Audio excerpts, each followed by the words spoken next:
अथ चतुर्थोध्यायः। श्रीमद्देवी भागवत के महात्म्य के प्रसंग में रेवती नक्षत्र के पतन और पुनः स्थापन की कथा तथा श्रीमद्देवी भागवत के श्रवण से राजा दुर्दम को मनवंतराधीप पुत्र की प्राप्ति। सूत जी बोले, इस अलौकिक एवं विचित्र कथा को सुनकर पुनः सुनने की इच्छा वाले अगस्त्य जी ने बड़ी विनम्रतापूर्वक भगवान कार्तिकेय से कहा। अगस्त्य जी बोले, हे देव सेनापते, हे देव, मैंने यह विचित्र कथा सुन ली। अब आप श्रीमद् देवी भागवत का दूसरा महात्म्य मुझे बताएं। कार्तिकेय जी बोले, हे मित्रावरुण से प्रकट होने वाले मुने, अब आप यह कथा सुने, जिसके एक अंश में भागवत की महिमा कही गई हो, धर्म का विशद वर्णन किया गया हो और गायत्री का प्रसंग आरंभ करके उसकी महिमा दर्शाई गई हो, उसे भागवत के रूप में जाना जाता है।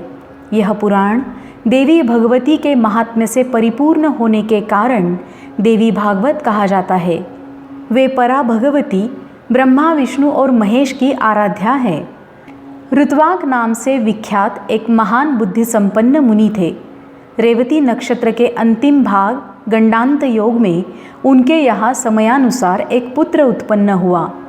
उन्होंने उस पुत्र की जातकर्म आदि क्रियाएं तथा चूड़ाकरण एवं उपनयन आदि संस्कार भी विधिपूर्वक संपन्न किए। महात्मा ऋतवाक के यहाँ जब से वह पुत्र उत्पन्न हुआ, उसी समय से वे शोक तथा रोग से ग्रस्त रहने लगे और क्रोध एवं लोभ ने उन्हें घेर लिया।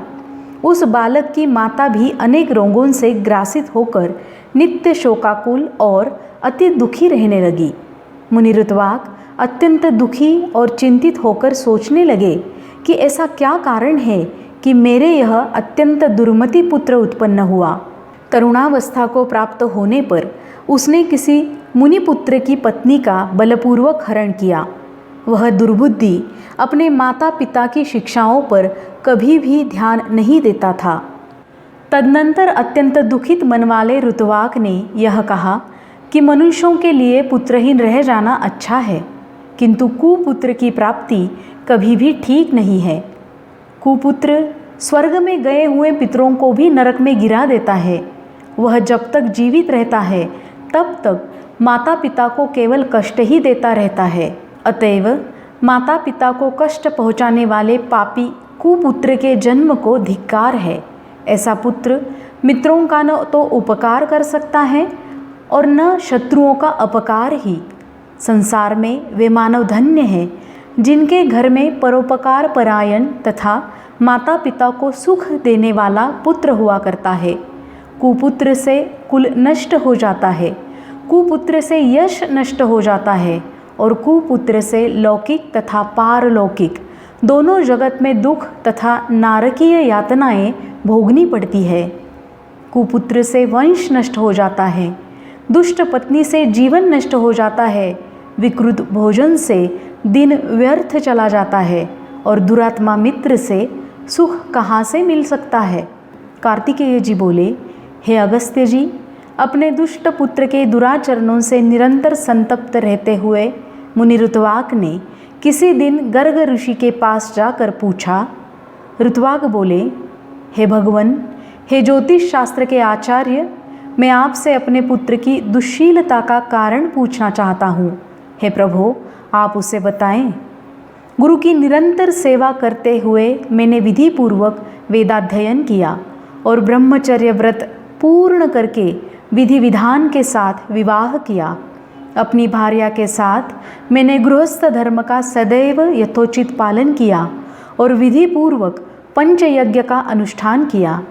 हे विप्र, नरक प्राप्ति के भय से बचने के लिए पुत्र प्राप्ति करने की कामना से मैंने विधिवत गर्भाधान किया था, न कि वासनात्मक सुख प्राप्ति की इच्छा से। हे मुने, दुखदायी माता पिता के प्रति उद्दंड तथा बंधु बांधवों को पीड़ा पहुंचाने वाला यह पुत्र मेरे दोष से अथवा अपनी माता के दोष से उत्पन्न हुआ। तब ज्योतिष शास्त्र के ज्ञाता गर्गाचार्य ने मुनि ऋत्वाक का यह वचन सुनकर सभी कारणों पर सम्यक रूप से विचार करके कहा। गर्गाचार्य जी बोले, हे मुने, इसमें न तो आपका दोष है, न बालक की माता का दोष है, और न तो कुल का दोष है। रेवती नक्षत्र का अंतिम भाग गंडांत योग ही इस बालक की दुर्विनीतता का कारण है। हे मुने, अशुभ वेला में आपके पुत्र का जन्म हुआ है, इसी कारण यह आपको दुख दे रहा है। इसमें लेश मात्र भी अन्य कोई कारण नहीं है। अतः हे ब्रह्मन, इस दुख के शमने के लिए आप प्रयत्नपूर्वक समस्त दुर्गतियों का विनाश करने वाली कल्याणी जगदम्बा दुर्गा की आराधना कीजिए। गर्गाचार्य जी का वचन सुनकर ऋत्वाक मुनि क्रोध से मूर्छित हो गए और उन्होंने रेवती को शाप दे दिया कि वह आकाश से नीचे गिर जाए।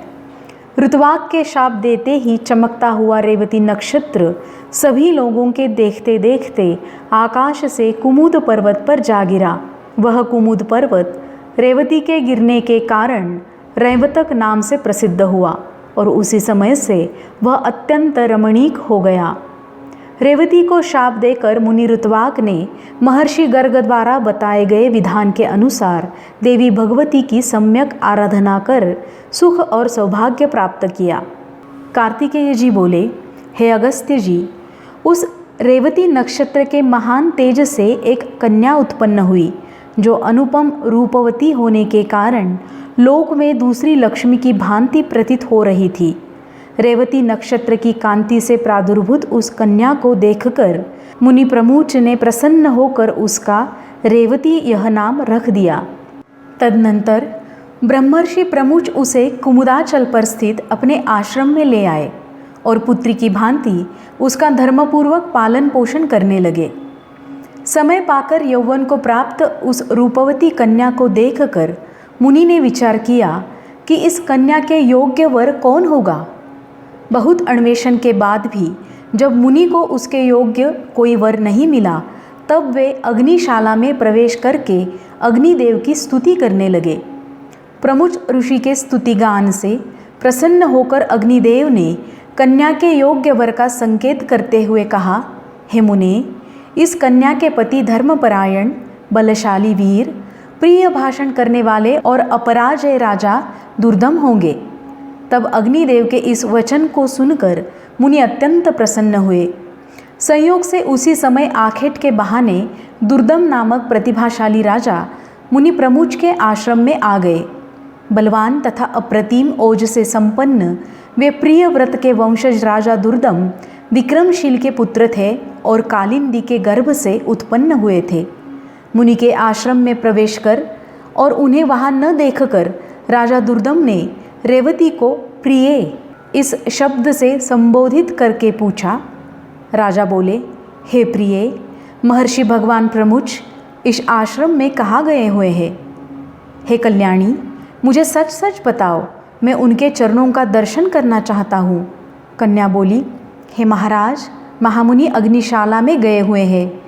राजा भी यह वचन सुनकर शीघ्रतापूर्वक आश्रम से बाहर निकल आए।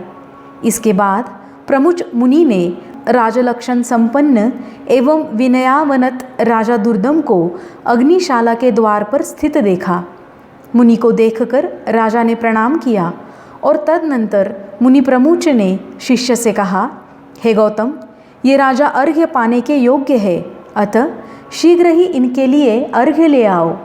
बहुत दिन बाद ये पधारे हुए हैं और विशेष रूप से ये हमारे जामाता है। ऐसा कहकर मुनि ने राजा को अर्घ्य प्रदान किया और राजा ने भी विचार करते हुए उसे ग्रहण किया। तत्पश्चात राजा के अर्घ्य ग्रहण करके आसन पर बैठ जाने के उपरांत मुनि प्रमुच ने उन्हें आशीर्वचनों से अभिनंदित करके उनका कुशल क्षेम पूछा। हे राजन, आप स्वस्थ तो हैं? आपकी सेना, कोष, बंधु बांधव, सेवकगण, सचिव, नगर, देश आदि की सर्वविध कुशलता तो है। हे नरेश, आपकी भार्या तो यही विद्यमान है और वह सकुशल है, अतएव मैं उसकी कुशलता नहीं पूछूंगा। आप अपनी अन्य स्त्रियों का कुशल क्षेम बताइए। राजा बोले, हे भगवन, आपके कृपा प्रभाव से मेरी सर्वविध कुशलता है। हे ब्रह्मन, अब मेरी यह जिज्ञासा है कि मेरी कौन सी भार्या यहाँ है? ऋषि बोले, हे पृथ्वीपते, संसार में अप्रतिम लावण्य से संपन्न रेवती नामक आपकी पत्नी यहाँ ही रहती है, क्या आप उसे नहीं जानते? राजा बोले, हे प्रभो, सुभद्रा आदि मेरी पत्नियाँ तो घर पर ही है। हे भगवान, मैं तो केवल उन्हें ही जानता हूँ, मैं रेवती को तो नहीं जानता। ऋषि बोले, हे महामते, हे राजन, इसी समय प्रिय के संबोधन से आपने जिससे पूछा था अपनी उस योग्यतम प्रिया को आपने क्षण भर में ही भुला दिया। राजा बोले, हे मुने, आपने जो कहा वह असत्य नहीं है, किंतु मैंने तो सामान्य रूप से ऐसा कह दिया था, इसमें मेरा कोई दूषित भाव नहीं था, अतः आप मेरे ऊपर क्रोध न करें। ऋषि बोले, हे राजन, आपका भाव दूषित नहीं था, अपितु आपने सत्य ही कहा था। अग्निदेव के द्वारा प्रेरित किए जाने पर ही आपने ऐसा कहा था। इसका पति कौन होगा, ऐसे मेरे द्वारा आज अग्निदेव से पूछे जाने पर उन्होंने कहा था कि इसके पति निश्चित रूप से राजा दुर्दम ही होंगे। हे महीपते, अतः मेरे द्वारा प्रदत्त इस कन्या को आप स्वीकार कीजिए। आप इसे प्रिय ऐसा संबोधित भी कर चुके हैं, अतएव अब शंका रहित होकर किसी अन्य विचार में न पड़े। मुनि का यह वचन सुनकर राजा दुर्दम चिंतन करते हुए चुप हो गए और मुनि उनके वैवाहिक अनुष्ठान की तैयारी में जुट गए। इसके बाद विवाह कार्य के लिए मुनि को तत्पर देखकर रेवती ने कहा, हे तात, आप मेरा विवाह रेवती नक्षत्र में ही संपन्न कराएं। ऋषि बोले, वत्से, विवाह के योग्य अन्य बहुत से नक्षत्र हैं, रेवती नक्षत्र में विवाह कैसे होगा, क्योंकि रेवती तो आकाश में स्थित ही नहीं है। कन्या बोली, रेवती नक्षत्र के अतिरिक्त अन्य कोई भी नक्षत्र मेरे विवाह के लिए उचित नहीं है, अतः मैं प्रार्थना करती हूँ कि आप मेरा विवाह रेवती नक्षत्र में ही करें। ऋषि बोले, पूर्व काल में मुनि ऋतवाक ने रेवती नक्षत्र को पृथ्वी पर गिरा दिया था। इस प्रकार अन्य नक्षत्र में यदि तुम्हारी श्रद्धा नहीं है तब तुम्हारा विवाह कैसे होगा? कन्या बोली, तात, क्या केवल एक ऋतवाक ने ही तपश्चर्या की है? क्या आपने मन वचन कर्म से ऐसी तपस साधना नहीं की है? हे पिताजी, मैं आपके तपोबल को जानती हूँ। आप जगत की सृष्टि करने में समर्थ हैं, अतः आप अपने तप के प्रभाव से रेवती को पुनः आकाश में स्थापित करके उसी नक्षत्र में मेरा विवाह कीजिए। ऋषि बोले, तुम्हारा कल्याण हो। तुम जैसा मुझसे कह रही हो वैसा ही होगा। तुम्हारे हितार्थ में आज ही रेवती नक्षत्र को सोम मार्ग नक्षत्र मंडल में स्थापित करूँगा। कार्तिकेय जी बोले, हे अगस्त्य जी, ऐसा कहकर मुनि ने अपने तपोबल से शीघ्र ही पूर्व की भांति रेवती नक्षत्र को फिर से नक्षत्र मंडल में स्थापित कर दिया। तदनंतर मुनि प्रमुच ने रेवती नक्षत्र में वैवाहिक विधि के अनुसार महात्मा राजा दुर्दम को वह रेवती कन्या सौंप दी। इस प्रकार कन्या का विवाह कर देने के उपरांत मुनि ने राजा से कहा, हे वीर, तुम्हारी क्या अभिलाषा है, मुझे बताओ, मैं उसे पूरी करूँगा। राजा बोले, हे मुने, मैं स्वयंभू मनु के वंश में उत्पन्न हुआ हूँ, अतः मैं यही कामना करता हूँ कि आपकी कृपा से मनवंतराधीप पुत्र की प्राप्ति हो। मुनि बोले, यदि आपकी यह अभिलाषा है तो आप देवी भगवती की आराधना कीजिए। ऐसा करने पर आपका पुत्र मनु अवश्य ही मनवंतराधीप होगा। श्रीमद् देवी भागवत जो पंचम पुराण के रूप में विख्यात है, उसका 5 बार श्रवण करने के उपरांत आपको मनोवांछित पुत्र प्राप्त होगा। रेवती के गर्भ से उत्पन्न रैवत नाम वाला 5वां मनु वेदवेत्ता, शास्त्रों के तत्वों को जानने वाला, धर्मपरायण तथा अपराजेय होगा। मुनि प्रमुच के इस प्रकार कहने पर प्रसन्न होकर प्रतिभा संपन्न राजा दुर्दम ने मुनि को प्रणाम किया और वे भार्या रेवती के साथ अपने नगर चले गए। महामती राजा दुर्दम ने अपने पिता पितामह से प्राप्त राज्य पर शासन किया और उस धर्मात्मा ने औरस पुत्रों की भांति अपनी प्रजाओं का पालन किया। एक बार उनके यहाँ महात्मा लोमश ऋषि पधारे। राजा दुर्दम ने उन्हें प्रणाम किया और उनका विधिवत पूजन कर दोनों हाथ जोड़कर कहा।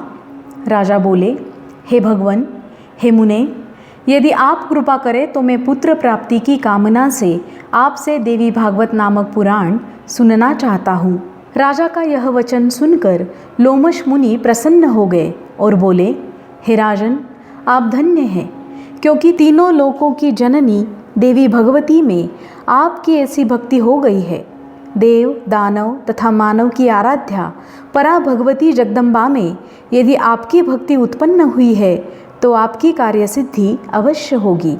अतएव हे राजन, मैं आपको श्रीमद् देवी भागवत सुनाऊंगा, जिसके सुनने मात्र से कुछ भी दुष्प्राप्य नहीं रह जाता। हे ब्राह्मण, ऐसा कहकर मुनि ने किसी शुभ दिन में कथा का आरंभ किया। अपनी पत्नी के साथ राजा ने 5 बार श्रीमद् देवी भागवत पुराण का विधिवत श्रवण किया। कथा समाप्ति के दिन धर्मनिष्ठ राजा दुर्दम ने अत्यंत प्रसन्नतापूर्वक श्रीमद् देवी भागवत पुराण तथा लोमश मुनि की पूजा की। राजा ने नवार्णव मंत्र से हवन करके कुमारी कन्याओं को भोजन कराया और सपत्नीक ब्राह्मणों को प्रभुत दक्षिणा दान द्वारा संतुष्ट किया। कुछ समय बीत जाने पर भगवती की कृपा से उस रानी रेवती ने लोक कल्याणकारी गर्भधारण किया। इसके बाद जब समस्त ग्रह नक्षत्र अपने अपने अनुकूल स्थानों पर थे और सभी मांगलिक कृत्य संपन्न हो गए थे, ऐसे शुभ समय में रेवती ने पुत्र को जन्म दिया। पुत्र के जन्म का समाचार सुनकर राजा दुर्दम अत्यंत प्रसन्न हुए और उन्होंने स्नान करके स्वर्ण कलश के जल से पुत्र का जातकर्म आदि संस्कार संपन्न किया। तदनंतर राजा ने विधिपूर्वक दान देकर ब्राह्मणों को संतुष्ट किया। समय पर पुत्र का उपनयन संस्कार करके राजा ने अपने पुत्र को अंगों सहित वेदों का अध्ययन कराया।